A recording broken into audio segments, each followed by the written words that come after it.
Patricia Skalka is here with us, and we're talking about her series of books now, the Dave Kubiak Door County Mystery Series. You have 2 under your belt so far. You're working on a 3rd one. What's that one about? The 3rd one is actually finished, and it will be out in the fall. The title is Death in Cold Water, and it is a story, it's a double, 2-pronged mystery, and that one grew out of just the plot idea. I got the idea for the story and then had to develop the characters, figure out, okay, who's this going to happen to and how is it going to work out. Set in Door County. It's set in Door County, yes. Dave Kubiak comes in. Dave Kubiak is, he's the sheriff now, so he okay. solves the mystery, yes. So he's jumped into the frying pan here. All right, so you've been writing for a long time, mostly nonfiction, and then you made the transition into fiction writing.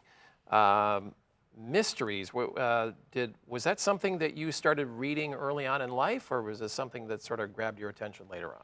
You know, I started with biographies of famous women. I would get them out of the library every week, and then I discovered Nancy Drew. So I loved that she was independent, she was smart, she figured things out. So that kind of got me into mysteries. And from there I went to Sherlock Holmes. I sort of followed the track, but it was Dorothy Sayers who really hooked me.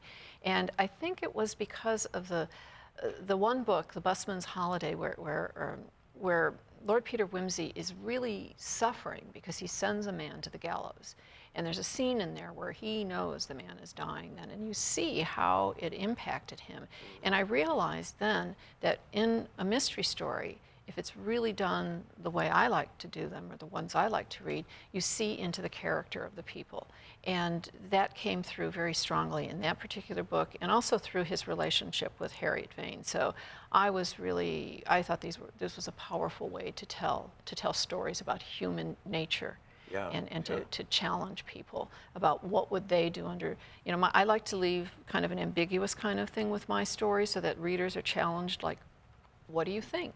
You know why the person did it. Do you sympathize with them? Do you at least understand what their motivation was? And how do you feel about it? So your first book, Death Stalks Door County, hold that up for the viewers to see right there.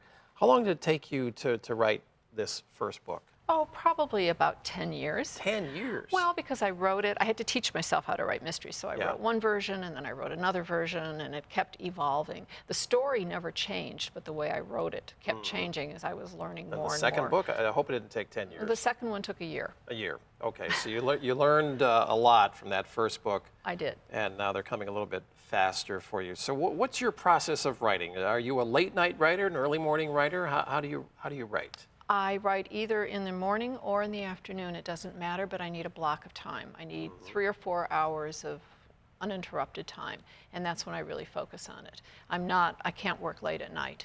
I'd prefer watching television or reading myself late at night. For watching PBS, yes, Channel 20. Absolutely. Yeah. You have some favorites on PBS? I do. I enjoy watching. If I want to escape, I like to watch Rick Steves' Europe. Yes. That's really great. Yeah. If I want to know what's going on in the world, I watch Charlie Rose, especially politics and all. But one of my favorite, I love all the mysteries, but going back to this idea of mystery really focusing on the character and revealing character, it would take me to Foyle's War. Oh, yeah. I've watched that numerous times, actually, from beginning to end. It's just so moving and It's strong. World War II, all the wonderful old cars. Yeah, it's great. Wow. But it's more than that. It's the people. It's the fact that sometimes it's the aristocrats who are the villains, and sometimes it's the regular folks who are the villains. And there's always this.